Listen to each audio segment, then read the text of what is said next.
My dear student, welcome to my YouTube channel maths circle by Chhotu sir. दोस्तों, आज हम start कर रहे हैं चैप्टर नंबर 2 पॉलिनोमियल्स। इस चैप्टर में एक खासियत है कि ज़्यादातर जब आपको स्कूल में इस चैप्टर को पढ़ाया जाता है ना, तो एक्सरसाइज 2.1 को छुड़वा दिया जाता है और ये गलती होती है, क्योंकि आपको अगर पॉलिनोमियल्स को डायरेक्टली अच्छे तरीके से अपने माइंड में सेट करना है ना, तो पॉलिनोमियल्स को बहुत ही अच्छे तरीके से आपको समझना होगा कि ये होते क्या हैं, ये टर्म बनते कैसे हैं, तभी तो हम एक्सरसाइज के क्वेश्चन कर पाएंगे। तो इस वीडियो में जब मैं आपको पॉलिनोमियल चैप्टर स्टार्ट करा रहा हूं, तो इसका मतलब मैं आपको इंट्रोडक्शन भी कराऊंगा, इसको पूरे तरीके से समझाऊंगा भी, और आपकी इसी वीडियो में मतलब इसी क्लास में आपको इंट्रोडक्शन के साथ एक्सरसाइज भी कंप्लीट कराने वाला हूं। तो दोनों चीजें इस वीडियो में कंप्लीट होने वाली है। वीडियो को बच्चों ध्यान से देखिए। अगर आप 9th में और 10th का प्रिपरेशन कर रहे हैं तो आपके लिए बहुत ज़्यादा इंपॉर्टेंट ये हो जाता है, और अगर आप एग्जाम देने वाले हैं तब भी आपके लिए बहुत ज़्यादा इंपॉर्टेंट है। ठीक है, देखिए हम बात कर रहे हैं प्यारे बच्चों पॉलिनोमियल्स की। पॉलिनोमियल्स होते क्या है, वही तो हमको समझना है, पॉलिनोमियल्स होते क्या है। ठीक है, देखिए सबसे पहले छोटी सी एक बात मैं आपको बताता हूँ कि हम जब मैथमेटिक्स करते हैं तो हमको क्या पढ़ना पड़ता है, नंबर्स पढ़ने पड़ते हैं। क्या पढ़ना पड़ता है, नंबर्स। ठीक है, क्या पढ़ना पड़ता है बच्चों, नंबर्स पढ़ने पड़ते हैं। ठीक है, अब नंबर्स कुछ भी हो सकते हैं, 1 होता है, 2 होता है, 3 होता है, 25 होता है, 29 होता है, कोई भी नंबर्स आपका एक्सेट्रा हो सकता है। ठीक है, कोई भी नंबर्स हो सकता है, उसमें कोई प्रॉब्लम नहीं है, कोई भी नंबर हमारे यहाँ हो सकता है। लेकिन नंबर के साथ, ठीक है, नंबर के साथ अगर अल्फाबेट यूज होने लग जाए, किसके साथ प्यारे बच्चों, नंबर के साथ अगर अल्फाबेट यूज होने लग जाए, ठीक है, तो हमारी इक्वेशंस बनने लग जाती हैं। ठीक है, अलजेब्रा का छोटा सा कॉन्सेप्ट बनने लग जाता है। ठीक है, और उसी से बनता है हमारा पॉलिनोमियल्स। ठीक है, अब बहुत सारे टीचर्स कहते हैं इस तरीके से नहीं। एक चीज को बड़े ध्यान से सुनिएगा, मैं जो कह रहा हूं मेरी उस बात पे गौर कीजिएगा कि नंबर्स के साथ अल्फाबेट का यूज क्यों किया जाता है। ध्यान से सुनिएगा। सपोज कीजिए कि मैं एक चॉकलेट लेने गया और मुझे नहीं पता कि एक चॉकलेट का रेट कितना है। ठीक है, सपोज कीजिए मुझे नहीं पता कि चॉकलेट का रेट कितना है, तो मैं क्या करूंगा, चॉकलेट का रेट लूंगा x, यही तो करूंगा, और मैं 10 चॉकलेट लेके आ गया। तो चॉकलेट कितनी ले ली मैंने, 10, तो 10 का मैं मल्टीप्लाई करूंगा, तो मुझे पता है कि टोटल जो अमाउंट खर्च हुआ होगा वो 10x हुआ होगा। तो नंबर के साथ जब तक अलजेब्रा फॉर्म नहीं आएगा, अल्फाबेट आपके नहीं यूज होंगे, तब तक क्या होगा, आपका पॉलिनोमियल बनेगा नहीं। क्लियर हुआ। ठीक है, अब पॉलिनोमियल में सबसे ज्यादा जरूरी कि आपके जो पॉलिनोमियल है वो कितने भी हो सकते हैं। ठीक है, कुछ भी आ सकते हैं। कितने भी का मतलब ये नहीं कि कितने भी हो सकते हैं, कुछ भी आ सकते हैं। जो हमको पढ़ने हैं हमें उन पर कॉन्सेंट्रेट करना है। अल्फाबेट एक्स आएगा, वाई आएगा, पी आएगा, क्यू आएगा, जेड आएगा, यू आएगा, वी आएगा, ये अल्फाबेट अब आपको यहाँ से आगे जरूरत पड़नी पड़ेगी, क्योंकि हमने फर्स्ट चैप्टर में रियल नंबर को सीखा था, और रियल नंबर को सीखते समय हमने देखा था कि हमें अलजेब्रिक फॉर्म की जरूरत नहीं पड़ रही थी तो थ्योरम में पढ़ रही थी, लेकिन उसका यूज भी उसी तरीके से था यहाँ पे। ठीक है, अब हमको क्या है, ए बी सी सारी चीज़ें हमको पढ़नी पड़ेंगी। देखिए और थोड़ा समझ लेते हैं। देखिए प्यारे बच्चों, हमको क्या करना है यहाँ, पॉलिनोमियल्स। अब पॉलिनोमियल्स को अगर मैं डिवाइड करता हूँ पार्ट्स में, तो मुझे एक चीज़ तो क्लियर हो जाती है कि यहाँ पर पॉलिनोमियल्स जो डिवाइड होंगे वो होंगे लीनियर, ठीक है, दूसरे क्वाड्रेटिक, तीसरे क्यूबिक, और चौथे होंगे प्यारे बच्चों आयबी क्वाड्रेटिक। ठीक है, linear, quadratic, cubic, IB quadratic. ठीक है, अब ध्यान से सुनना मेरी बात को। ठीक है, सबसे पहले प्यारे बच्चों हम समझेंगे कि लीनियर क्या होते हैं। ठीक है, लीनियर में सबसे जरूरी है कि जहां पे जो अल्फाबेट हो रहे होंगे वो 1 मल्टीपल में हो रहे हैं। ठीक है, 1 मल्टीपल का मतलब इनकी पावर कितनी रहेगी, 1 रहेगी। ध्यान से सुनना मेरी बात कि जब हम कोई भी चीज़ पढ़ते हैं तो हमें इतना ध्यान रखना है, लीनियर पॉलिनोमियल में अगर एक अल्फ़ाबेट आ रहा है तो हमारा आंसर एक ही निकलेगा। ठीक है, कैसे, अगर सपोज कीजिए आपके पास 4x प्लस कितना होता है 5 इक्वल होता है 0, और हम इसको सॉल्व करते तो 4x इक्वल माइनस का 5, तो यहाँ पर ये हो जाता कि x इक्वल -5/4, तो x के आंसर कितने आए, 1 आया लीनियर इक्वेशन में। ठीक है, तो यहाँ पे x की जो पावर रहेगी, जो अल्फाबेट की जो पावर रहेगी वहाँ 1 रहेगी। ठीक है, तो लीनियर में ध्यान रखना है कि पावर जो रहेगी वो 1 रहेगी। ठीक है, दूसरी चीज, अब यहाँ से जो वैल्यू आई है ये कहलाती है आपकी जीरो। क्या कहलाती है? जीरो, जो आपको एक्सरसाइज में पढ़नी है। ठीक है, मैं सारी चीजें आपको क्लियर करा रहा हूँ। अगर मैंने बात कही क्वाड्रेटिक, क्वाड्रेटिक का मतलब है एक्स की पावर यहाँ पे 2 रही होगी, एक्स स्क्वायर प्लस हमने लिख दिया 4x प्लस हमने लिख दिया 4। ठीक है, तो यहाँ से इस क्वाड्रेटिक इक्वेशन को हम सॉल्व करते तो यहाँ पे x की जो वैल्यू आती, यहाँ पे 2 आंसर आते हैं, फर्स्ट और कितना आता है सेकंड, 2 आंसर आते हैं। ठीक है, तो ये हमारे 2 जीरो कहलाते हैं।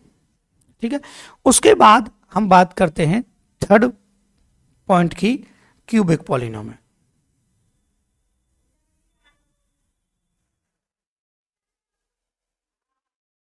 ठीक है, तो यहाँ पे एक्स क्यू हो गया, 4x स्क्वायर हो गया प्लस 3x हो गया प्लस 8। ठीक है, तो यहाँ पे जो आंसर जो आएंगे आपके x के, वो यहाँ पे आएंगे 3, फर्स्ट सेकंड और थर्ड। ये आप इक्वेशन जो सॉल्व करें तो सारी चीजें मैं आपको क्लियर करा दूंगा। ठीक है, यहाँ पे x की वैल्यू कितनी आएंगी? 3 आएंगे, या y की वैल्यू 3 आएंगे, या z की वैल्यू 3 आएंगे, जो भी आपको यहाँ एल्जेब्रिक फंक्शन यहाँ पे मिलेगा, जो अल्फाबेट आपको मिलेगा उसके साथ ही हमें यहाँ पे चलना है। ठीक है, क्लियर हुआ? तीसरा आईबी क्वाड्रेटिक, तीसरा कौन सा? आईबी क्वाड्रेटिक, चौथा sorry IB quadratic. IB quadratic में क्या होगा? ठीक है, जो आपके जीरो होंगे, जीरो जो होंगे ये जीरो कहलाते हैं, जीरो कहलाते हैं आपके, क्या कहलाते हैं? जो आंसर आते हैं वो आपके जीरो कहलाते हैं। ठीक है, मतलब हिंदी में इनको शून्यक बोला जाता है। ठीक है, शून्य नहीं, शून्यक, जीरो। ठीक है, तो यहाँ पर इसके कितने आते हैं? 4। ठीक है, तो मतलब इतना ध्यान रखना है, क्वाड्रेटिक इक्वेशन की अगर हम, सॉरी पॉलिनोमियल की अगर हम बात करें तो लीनियर में आपके 1 जीरो आता है, क्वाड्रेटिक में आपके 2 जीरो आते हैं, क्यूबिक में आके 3 जीरो निकलते हैं, और आईबी क्वाड्रेटिक में आपके 4, मतलब 4 पावर होती है। ठीक है, क्लियर हुआ? अब ये चीजें आपको माइंड में रखनी कि जीरोज क्या होते हैं। दूसरी चीज और थोड़ा सा समझ लेते हैं। देखिए यहां पर आपने इसको पढ़ा है,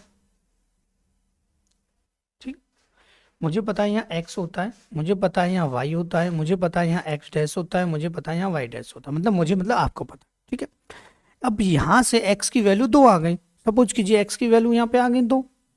ठीक है, 2 जीरो आ गए, तो एक पॉइंट यहाँ होगा, लगभग एक यहाँ होगा, या फिर एक यहाँ हो सकता है, एक यहाँ हो सकता है, तो ऐसे पॉइंट होंगे एक्स पर। ठीक है, तो इसका मतलब 2 जगह होंगे तो 2 जीरो, 3 होंगे तो 3 जीरो, 4 होंगे तो 4 जीरो, 5 होंगे तो 5 जीरो, सिंपल सी बात है। ठीक है, वाई पे यहाँ पे क्वाड्रेटिक पॉलिनोमियल हमको नहीं चेक करना और ना ही हमसे क्वेश्चन पूछा जाएगा। ठीक है, क्वेश्चन पूछे जाएंगे उसमें कोई दिक्कत नहीं है, लेकिन उसके साथ ही यहाँ पे एक लीनियर इक्वेशन के टाइप से, जैसे तीसरा जो चैप्टर है आपका, उसमें हमारे बनते रहे। ठीक है, तो हमें यहाँ जीरो फाइंड करने, जीरो मैंने आपको समझा दिया है कि लीनियर में 1 जीरो आता है, क्वाड्रेटिक में 2, क्यूबिक में 3 और आईबी क्वाड्रेटिक में 4 जीरो होते हैं। ठीक है, अब देखिए हम क्वेश्चन पे आते हैं सीधा। तो ये एक्सरसाइज मैं आपको करा रहा हूँ, बहुत इंपॉर्टेंट। देखिए द ग्राफ और y इक्वल पी एक्स, तो यहाँ पे x, y equal P X, तो x पर देखना है आपको। ठीक है, given below some polynomials P X, find the numbers of zero P X. X के हमें क्या करने हैं? जीरो फाइंड करना है, वो होता है y पी वाई, तो हमें y के फाइंड करने होते हैं। y का मतलब y पे टच देखना होता, y पे टच का मतलब ये वाला। ठीक है, यहाँ y पे देखना होता। ठीक है, लेकिन वो कह ही नहीं रहा y पे टच की, वो कह रहा है ओनली x। ठीक है, अब देखिए, अब हमको जीरो फाइंड करने हैं, तो जीरोज में क्या चेक करना है? देखिए यहाँ पे जीरोज, यहाँ पे जीरोज देखने हैं, तो यहाँ पे जीरो कितने हो जाएंगे? देखिए अगर ये जो लाइन जा रही है, अगर x से टच होके जाती, इस वाले से टच होती, तो यहाँ जीरो उतने ही होते। अब x पर ये लाइन टच है नहीं है, तो जीरो कितने हो जाएंगे? जीरो, नो, मतलब कोई जीरो नहीं होगा यहाँ। ठीक है, मतलब शून्य क्या होगा? नहीं होगा, x की कोई आंसर नहीं निकलेगा, यहाँ पे कोई लीनियर इक्वेशन नहीं बन रही हुई, यहाँ पे कोई पॉलिनोमियल नहीं बनना होगा, यहाँ क्वाड्रेटिक इक्वेशन नहीं बननी होगी, क्यूबिक इक्वेशन नहीं बननी होगी। ठीक है, सेकंड क्वेश्चन। ठीक है, इसका आंसर ही था। ठीक है, घबराने की जरूरत नहीं है आपको। देखिए यहाँ पे जीरोज बताने हैं, शून्यक बताने हैं। ठीक है, तो जीरोज बताएंगे यहाँ पे प्यारे बच्चों। तो यहाँ से देखिए ये x की लाइन है, इस लाइन पर ये जो लाइन जा रही है, कर्व जो जा रहा है, वो 1 टाइम टच है, 1 टाइम टच है, तो यहाँ कितने जीरोज हो जाएंगे? 1। क्लियर हुआ? ये आपको बताने थे। ठीक है, थर्ड, यहाँ पर इसको देख लीजिएगा, यहाँ पर जीरोज बताने हैं। ठीक है, यहाँ पे देखिए एक यहाँ पे टच है, एक यहाँ पे टच है, एक यहाँ पे, 3 टच है। ठीक है, y के टच से हमें कोई मतलब नहीं है।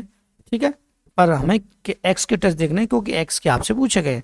तो 1 2 3, तो कितने जीरोज हो जाएंगे प्यारे बच्चों? 3। ठीक, नेक्स्ट। बहुत सिंपल सिंपल से क्वेश्चन, बहुत जल्दी हमारा ये कंप्लीट हो जाएगा। ठीक है, देखिए यहाँ पे भी हमको जीरोज बताने हैं। यहाँ से देखिए 1 टाइम यहाँ टच है, 2nd टाइम यहाँ टच है, और तो टच नहीं है एक्स पर, एक्स वाली लाइन पर कोई टच तो नहीं है, 1 2 बार टच है, तो कितने जीरो हो जाएंगे प्यारे बच्चों? ठीक है, उसके बाद ये वाला। ठीक है, अब यहाँ जीरोज बताने हैं। अब एक चीज और मैं आपको बता दूं, यहाँ पे कोई क्वेश्चन बनी नहीं, यहाँ पे थोड़ा सा देख लीजिए, यहाँ पे 1 तो ये लीनियर होगा। ठीक है, क्या होगा? लीनियर होगा। यहाँ पे 3 जीरो है तो ये क्यूबिक होगा, क्यूबिक पॉलिनोमियल होगा। यहाँ पे इस पर देखिए कितने जीरो हैं? 2, तो क्या होगा? Quadratic polynomial. ठीक है,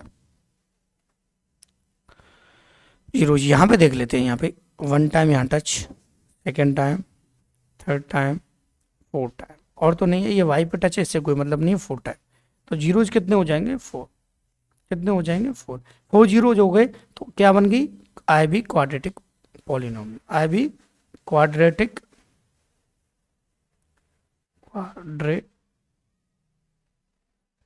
पॉलिनोमियल। ठीक है, क्या बन गई? Quadratic polynomial. ठीक है, उसके बाद नेक्स्ट पे चलते हैं, और ये इस एक्सरसाइज का क्या है? Last question, question number 6। ठीक है, देखिएगा, इसको नहीं कराते, मुझे पता है इसको नहीं कराते हैं। ठीक है, यहाँ पे जीरोज देखेंगे, यहाँ पे प्यारे बच्चों 1 टाइम, यहाँ पे 2 टाइम नहीं, 1 टाइम है। ठीक है, यहाँ क्रॉस नहीं हो रहा, ऊपर से जा रहा है, यहाँ 1 टाइम, तो 3 टाइम क्रॉस है, तो कितने हो जाएंगे जीरोज? कितने हो जाएंगे? 3 जीरोज हो गए। तो अब 3 जीरोज हो गए, तो इसका मतलब क्या प्यारे बच्चों? यहाँ पर 3 जीरो होने के बाद इसको क्या कहलाएगा? ये क्यूबिक पॉलिनोमियल।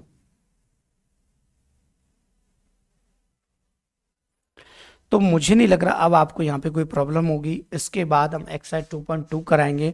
उससे पहले हमने चैप्टर फर्स्ट करा दिया, उसकी लिंक आपको डिस्क्रिप्शन में मिलेगी, तो वहाँ से उसे आप देख सकते हो, बहुत ही बेहतरीन तरीके से समझ भी सकते हैं। तो आपसे हमारा रिक्वेस्ट है, मेरा ये नया चैनल है, इस पर सब्सक्राइब का आपको काफ़ी कम दिख रहे होंगे, इसमें कोई दोहराए वाली बात नहीं है, लेकिन ये हमने अभी स्टार्ट किया है। तो आपसे हमारा रिक्वेस्ट है, प्लीज़ वीडियो को लाइक भी कीजिएगा, शेयर भी करना अपने फ्रेंड के पास, और आपको चैनल को सब्सक्राइब भी करना, नोटिफिकेशन के लिए बेल आइकन भी दबाना है। इससे क्या होगा कि नेक्स्ट जो हम एक्सरसाइज कराते चलेंगे, आपको पूरी बुक का सॉल्यूशन आपको रहेंगे कराते चलेंगे, उसके साथ ही आपको यहाँ पे नोटिफिकेशन के जरिए सॉल्यूशन मिलता जाएगा। And thank you for watching my video.